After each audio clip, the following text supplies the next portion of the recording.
Your mother passed away? So? Haven't I told you last week that I got a big gathering with relatives here today? I was shocked by what my mother-in-law said. Well, I'm in the middle of her funeral right now. None of my business. Get here ASAP. I'm having once-a-year party, and I'm short-handed here. I was too hurt that I almost burst into tears. My mother passed away at a young age of 53. My mother-in-law was trying to pull me away from saying my last goodbyes. Her reason was just for the once-a-year party. But her voice on the phone sounded serious, like she hadn't said anything wrong. If I didn't comply with her, I shuddered to think what kind of harassment awaited me in the future. Suddenly, I'm on my way. I replied in a trembling voice and let my tears flow freely. My name is Wendy, 27 years old. My husband Paul and I just got married this year. He is a ceramic designer at a tableware brand. It was just a coincidence that he and I, who was an admin assistant, crossed the path. Paul happened to be free and brought a document that normally passed through the finance department to the admin office. That's how we met the first time. He is from a family of artists. His father, Tom, is a painter, and his sister and brother also work in an art-related field. I wondered if I would fit in well with such a family without having much of an artistic sense, but they welcomed me warmly. Well, not all of them to be exact. There is one person who is displeased with me for suddenly appearing and settling with her son. The person with resentment is Debbie, my mother-in-law. She's been especially fond of Paul, who is the most talented among her children. When he was still at university, she tried to control his future by interfering with his job search and even his dating life. She even tried to set up a marriage while he was still a student, which is hardcore. He thought she was a nuisance, so he rejected all her suggestions, get a job on his own, and decide to marry me. It's kind of a defiance against his mother. Given that, it's not difficult to imagine that she loathes me. Every time she and I meet, you came too, wearing another out of fashion. I'm ashamed to see my daughter-in-law walking around in public, looking like that. Oh God, Wendy! What makes you think you can just sit there and do nothing? She would make a sarcastic remark after another as much. If I try to help as I told, she complains about my every move and makes me feel so small. Fortunately, Paul and the rest of the family don't just watch it happen. My mom's treatment of you, it's so terrible. I'm going to the upcoming memorial services by myself. Whatever she says, I'll just make up something. I'm very sorry about my wife. She still carries the resentment about not being able to control Paul. I'll scold her too. But if she doesn't change, don't worry about coming here. Paul and my father-in-law Tom both look out for me and make arrangements so that she and I would have a little contact as possible. Minimal visits to in-laws. When I'm there, Paul never leaves my side to protect me from Debbie's sarcasm. From her point of view, that adds more oil to the fire. But since she's been warned by Tom and Paul, she couldn't say much to me. Seriously, you were so good at fooling Paul and Tom. So far, I've been able to escape her sarcastic attack with only a little remark. "How's it going, honey?" "All good here. How about you? Not overworked?" "Yeah, I'm quite busy, but what to do?" "I miss you and your home cooking." "If you work hard, you'll be rewarded with whatever you want to eat upon your return. It's already at night there? Have a good rest and be ready for tomorrow." "Thanks. I'll go sleep now," I said as I hang up the international call. Paul's business trip abroad was suddenly decided last week. He was told that the designer had to supervise the work at a manufacturing plant overseas. It wasn't unusual for him, but it was the first time decided so suddenly that preparations were hectic. He normally rented a portable Wi-Fi or similar if he was going to be on a long business trip. But this time, he was too rushed to get it done at the last minute. Until it was ready over there, the only time to contact him was when he had Wi-Fi in the hotel room. I was supposed to be alone for a while, so I planned to stretch my wings and visit my parents for the first time in a long time. Then my phone I just put away rang. Wondering if it was Paul again, I saw a strange number on the screen. Even though I was reluctant, I answered the call. "My mother?" It was from the hospital where my mother was taken to after the car accident. I can't remember exactly what happened after the call. When I arrived at the hospital in a rush, my mother was lying in the bed with so many tubes hooked on the machines. The doctors tried everything they could, but she passed away on the night of the accident. She had my brother and me at a young age, and after my father passed away, she raised us alone. She was only 53 years old. My older brother, who got there late, fell down on the floor in tears after seeing her corpse. The driver of the other vehicle got down on the floor and apologized frantically. No matter how much he did, she wasn't going to come back. I couldn't give him my forgiveness then, and just watched him in silence. After all the paperwork was done, my brother decided to be the chief mourner. She had never been a fan of big events in her life, so we thought she wouldn't have liked a grand funeral. We only called close relatives and friends and arranged a humble farewell. Of course, I called Paul right away. "Oh no! What to do? I'll arrange my return." "Don't worry. My brother is taking care of things. If you come back now, it'll create a big dent in your work. My mom respected your work, so she won't be happy if you did that." "Well, okay." She was so kind to me. I wish I could have been there to say my farewell. Anyway, I'll try to get my work done ASAP and come home sooner. "Okay, hon. Don't push yourself too hard." He and my mother had a good relationship. I could hear him fighting back tears on the other end of the phone, and I almost cried along. The wake and the ceremony went smoothly, and the burial was to be done next. My brother and I were both slumped with so many things to take care of. We didn't even have time to just mourn. My mother's coffin was placed in a hearse, and we were waiting for the procession to begin.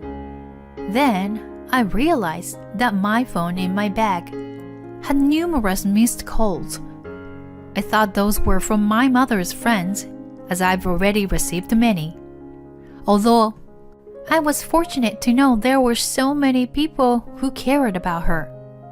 It was difficult to answer to all once the ceremony started. I decided to take the call, which just came in, and turn off my phone afterward. I ran to the side of the church and answered my phone. "Yes, This is Wendy. Hi, Wendy. What are you up to? The deafening high-pitched voice hurt my brain. I pulled my phone away from my ear and checked the screen. There it was. The name of my mother-in-law. I had Paul inform his family about my mother.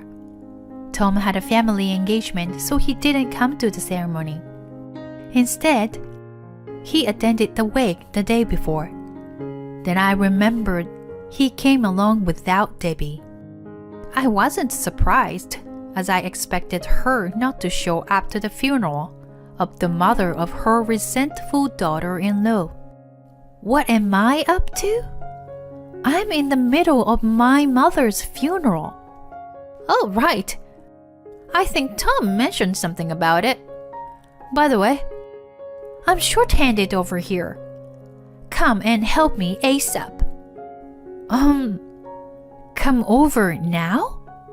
I've told you there is a big gathering of my family today before. Did you think you didn't need to join because Paul was away? Wishful thinking. I tried hard to explain the situation, but she was determined to have me there. In the end, she asserted, "So, what if your mother's dead? You got more important things to do here. Don't you play a heroine of the tragedy." She stabbed my heart with such force. It was the very last moment of funeral with my mother.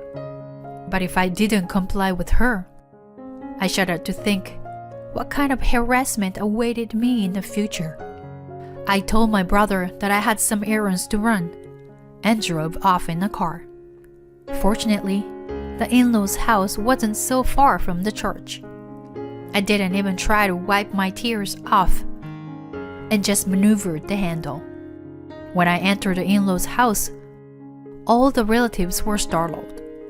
No wonder, as I was in a plain black dress suit in a group of the cheerfully dressed crowd, and anyone could tell that I had been crying.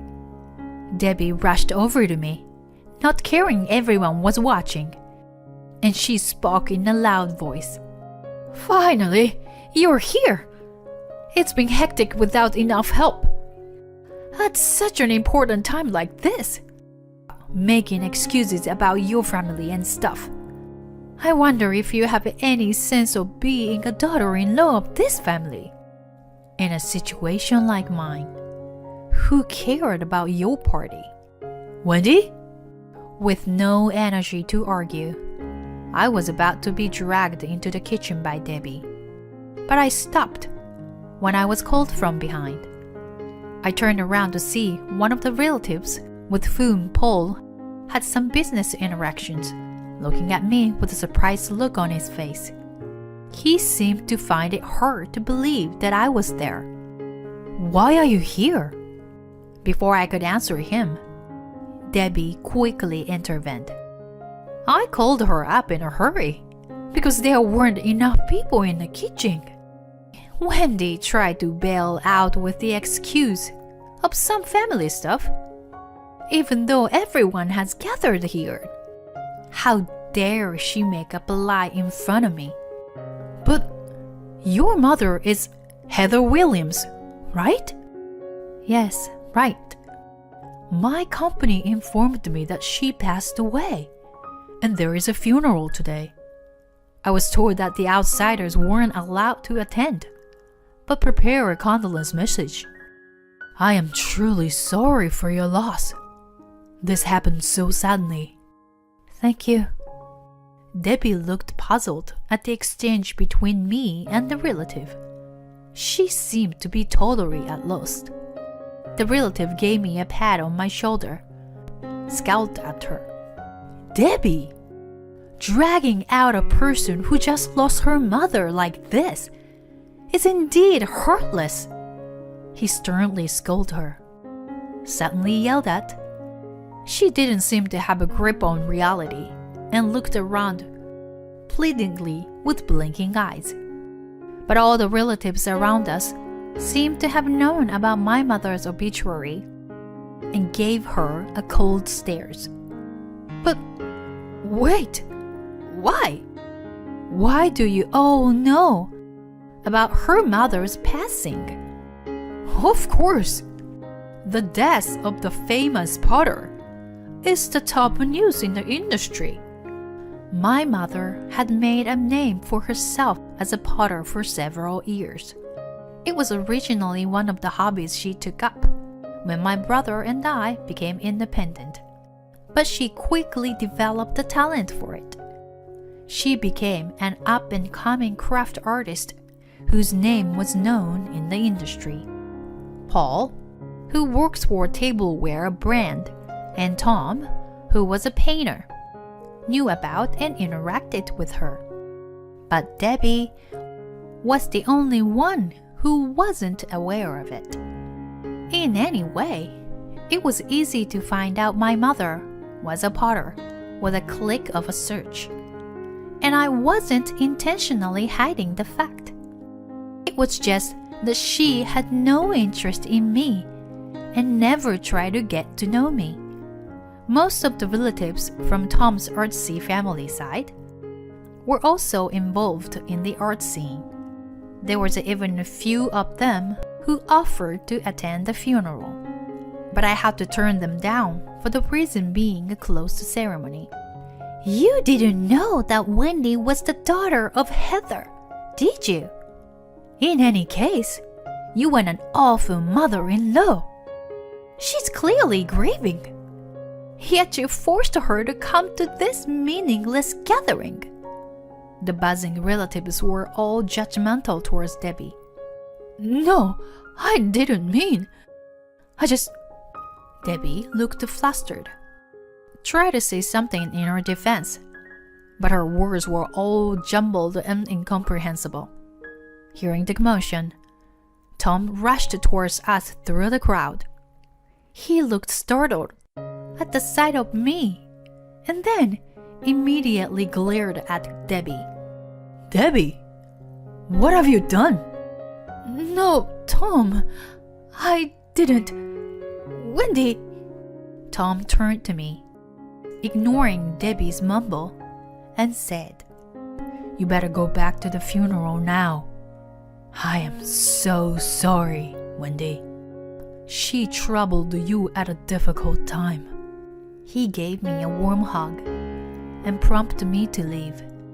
I hastily walked out of the house toward my car. No, this is not what you think. Please, listen.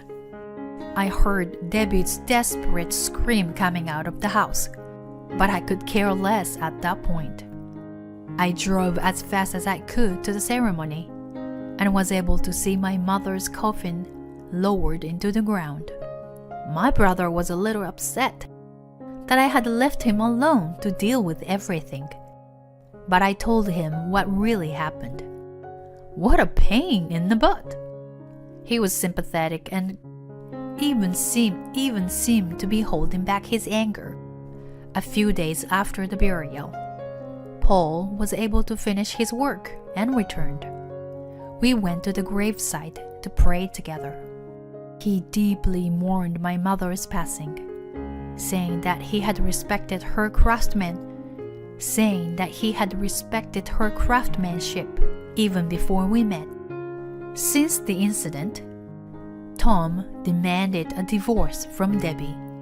He had been troubled by her, who tended to be vain and out of control, just because she was a wife of a famous artist. When he was shown the insane behavior of pulling me out of a funeral to help at her party, he became completely disgusted with her.